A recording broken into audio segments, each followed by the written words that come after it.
Thank you, Deputy Speaker, and I'm pleased to speak in support of the Paid Parental Leave Amendment, More Support for Working Families Bill today. About 180,000 Australian families access paid parental leave every year. It's important that both parents can spend time with their children in those crucial first years of life.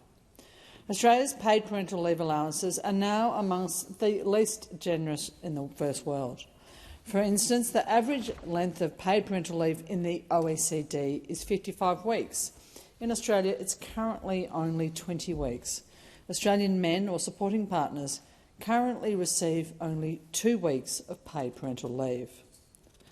The PPL scheme currently provides support payments for up to 18 weeks. It is primarily aimed towards mothers, with dad and partner pay providing only up to 2 weeks of payment to those fathers and those partners. A recent Grattan Institute report highlighted the fact that we have one of the least generous paid parental schemes in the first world. Paid parental leave is something that we clearly need to get right.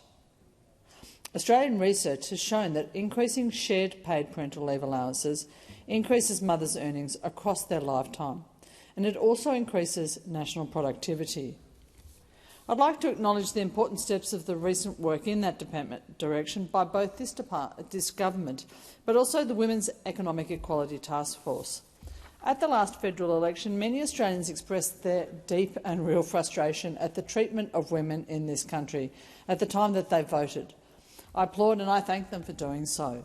I ask them to continue to do so, and I assure them that with this and similar legislation, this parliament will continue to work towards greater gender equity in both the workplace and the home. This amendment improves several aspects of the current provisions of legislated paid parental leave. Firstly, over the next 3 years, it expands the total leave entitlement for partnered parents up to 26 weeks from the current 20. It also increases the amount of reserve weeks, that is, the leave that can be taken only by the second parent, from 2 to 4, and it does the same for concurrent leave. These improvements are all worthwhile, but they are not as generous as they could be. A 2022 KPMG report found that the gendered impact of years not working due to career interruptions, part-time employment and unpaid care together account for 33% of the gender pay gap. The impact of this pay gap accumulates over a lifetime. It means that women retire with less retirement savings than men and that they're more likely to live in poverty in their old age. Recently, the Workplace Gender Equality Agency reported on the many indirect forms of discrimination that limit women's earning capacity. These include conscious and unconscious discrimination and bias in both hiring and in pay decisions, and in career progression and promotions. Women in female-dominated industries tend to have jobs attracting lower wages. They often have a lack of workplace flexibility to accommodate caring and other responsibilities. But the other challenges include the high rates of part-time work for women, women's greater time out of the workforce with caring responsibilities, which impact their career progression and opportunities, and women's disproportionate share of unpaid care and domestic work. So what are the issues with this current legislation? Firstly, it continues to offer minimal support for fathers to enter the PPL scheme. The effect of limiting men's access to the PPL scheme is inevitable perpetuation of the notion of women as primary carers and the men as breadwinners. We think things have improved in this country, but the primary rate of care undertaken firstly by the male partner is less than 2%. This is in stark contrast to countries like Sweden and Iceland, in which the male partner is the primary carer of children in 40% of cases. This disparity costs women. It costs children, but it costs men too. It costs us all. The government needs to now own some of that cost as well. When fathers are more involved and more engaged in the care of their children, they have greater life satisfaction. My husband's told me this as I've left the kids with him yet again this week. I'm pleased to see that this bill replaces the previous parental and dads and partners leave with a single 20-week scheme, with 2 weeks left in reserve for each parent on a use it or lose it basis. It's also appropriate that many limitations of the current regime have been lifted or modified. The current eligibility criteria restrict access for non-birth parents. They restrict parents' choices in how they structure leave days in their transition back to work. And these eligibility criteria disadvantage those families in which the mother is the primary income earner. This bill shifts to a gender-neutral framework, removing the concept of primary, a birth parent, and secondary claimants. It allows leave to be taken in a variety of smaller periods, even a single day, as well as in blocks of time that can be interspersed with periods of work. Both parents can take the same period of leave for up to 10 days, and the bill includes a new $350,000 family income limit under which claimants, including single parents, can qualify if they do not meet individual income tests. Our understanding of the importance of shared care is growing, Speaker. Patterns of care established in the first year of life for a child persist. The underutilisation of parental leave by fathers entrenches gender differences. The gap between how mothers and fathers work, care and earn after a baby is born is more pronounced in Australia than in comparable nations.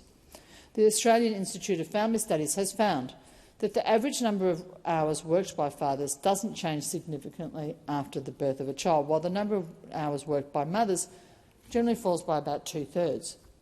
Research by the Grattan Institute has shown that, on average, female parents do approximately 2 hours more unpaid care work per day than male parents, while male parents do 2 hours more paid work. Hence the so-called motherhood penalty, the 55% reduction in women's earnings once they become mothers. There's no doubt that we need to support all policies that encourage both parents to take leave.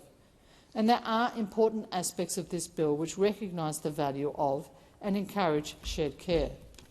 Every man who takes paid parental leave makes it easier for those who follow. Speaker, this improvement on paid parental leave should be just a step on our path.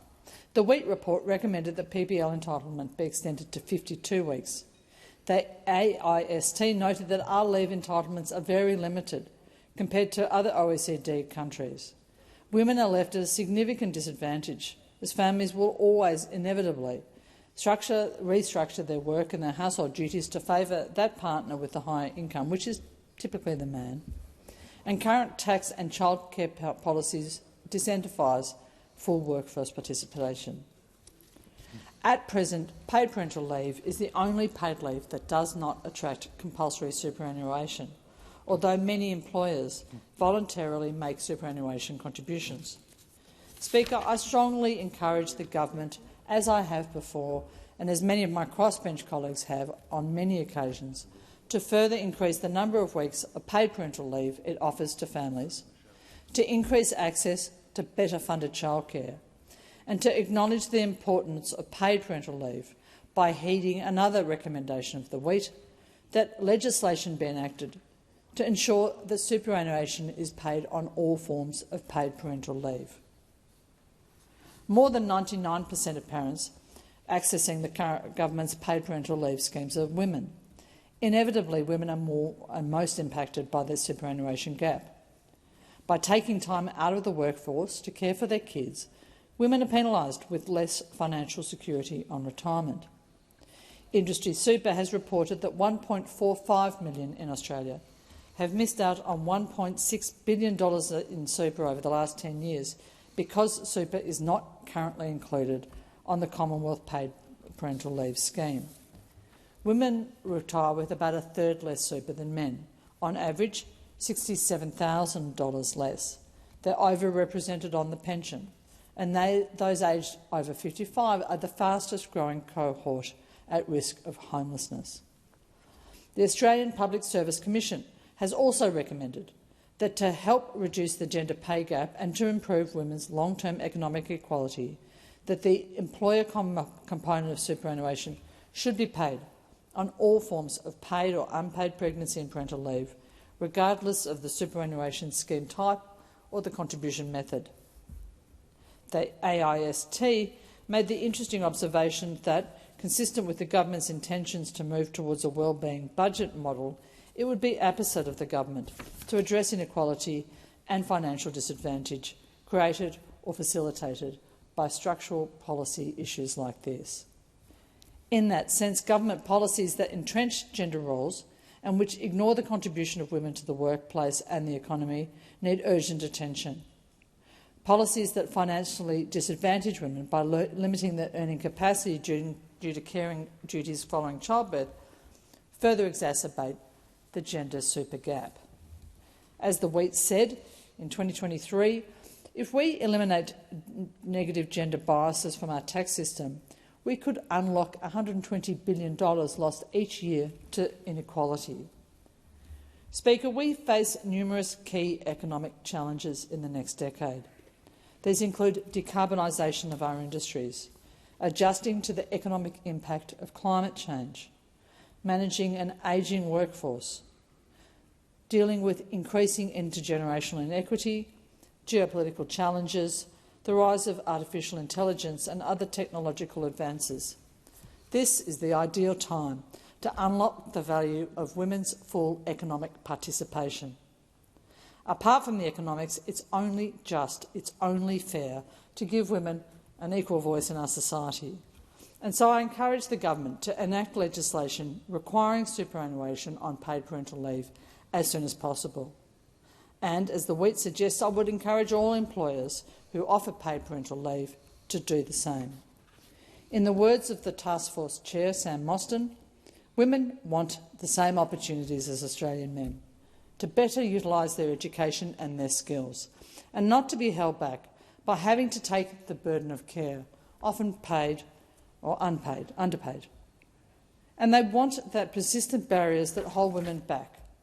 They want them removed, very first purposefully, until we can get on with the job of building a better economy for us all.